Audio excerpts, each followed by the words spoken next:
Graham, talk to me. United are off to Wembley. I think we knew before the game that we were going there, but how do you feel United handled that occasion there today? Already 3-0 up. It could have been one of them mistake nights.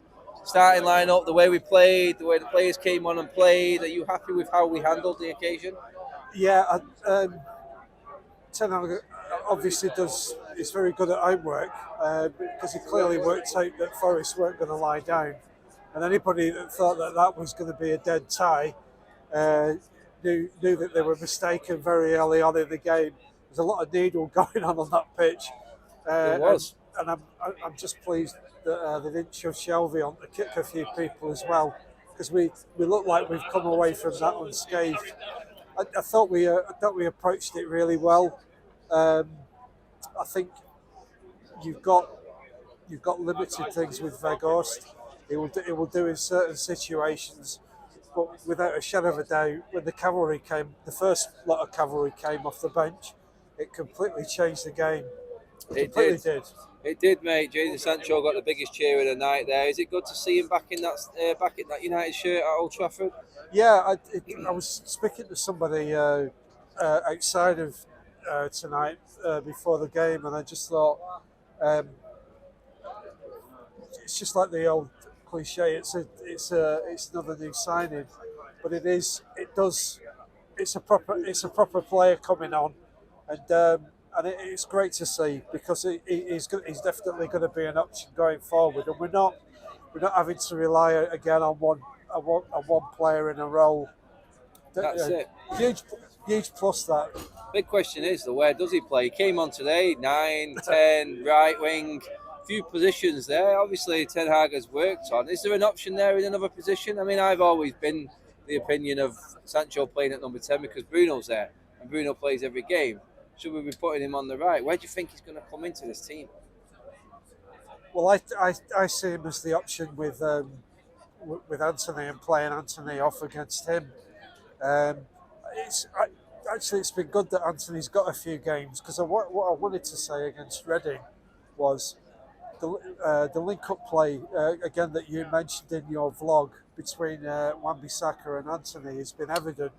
You know, you've got I think that side of the pitch we were more likely to score in that game, and they were a threat going forward again today. Although we didn't really look like scoring in the first half, but Martial's so important now, isn't he, Adam?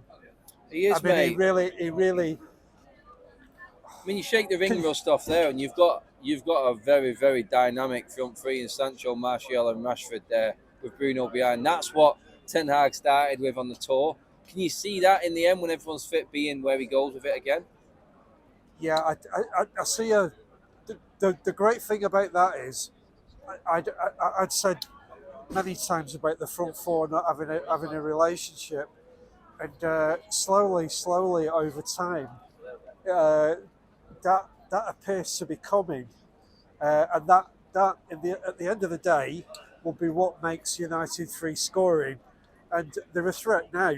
But if they start scoring and putting up bigger figures, they're going to frighten all comers.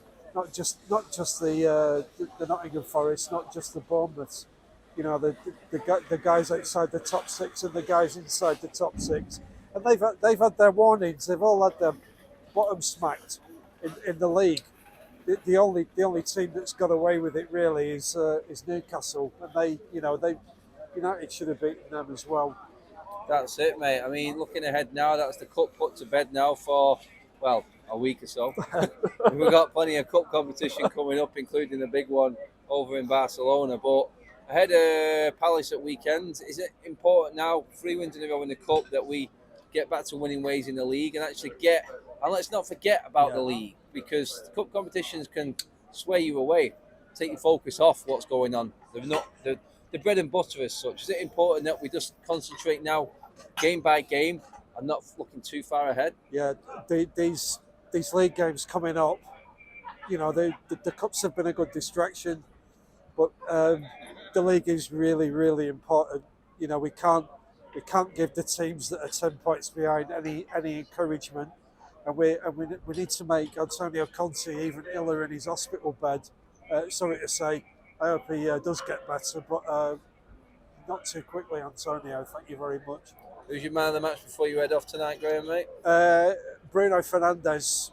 I like to give it to a player that's played 90 minutes, and his work rate is fantastic. His appreciation of space, like I said in the away game at Leicester, is great. Final ball's not always there, but he was a menace to them all night. You know, not as a kicker, just movement and purpose, and you know, we'd miss him without him. No question about it. Well said, Graham. Cheers for coming on, mate. We'll see you at weekend, buddy. See you for Palace.